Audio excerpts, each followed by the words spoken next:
আসসালামু আলাইকুম দর্শক, খেলার জগতে ইন্ডিয়ার আগমন মানেই দুর্নীতি, অপনীতি এবং তাদের প্লেয়ারদের রুট ব্যবহার।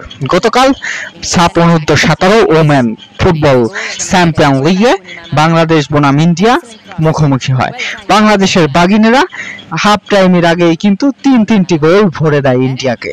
এটা সহ্য না করতে পেরে ইন্ডিয়ার যে প্লেয়ারগুলো আছে তারা বাংলাদেশের কোনো প্রকার আপনার যে টাইম ওয়েস্ট সেটা মেনে নিতে পারছিল না। তারা কিন্তু অনেকটা বাজে ট্যাকেল করে এবং বাংলাদেশ প্লেয়ারদেরকে অনেকভাবে ইনজুরি করে দেয়। এটা যদি তারা এই ইনজুরিতে সময় কাটায়, ভারতের কোনো প্লেয়াররা এটা মেনে নিতে পারছিল না।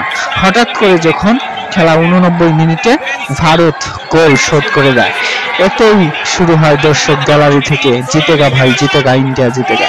কিন্তু বাংলাদেশের বাগিনীরা মাত্র 10 সেকেন্ড থাকতে গোল দিয়ে জানান দেয় বাংলাদেশের বাগিনেরা হারায় চ্যাম্পিয়ন অর্জন।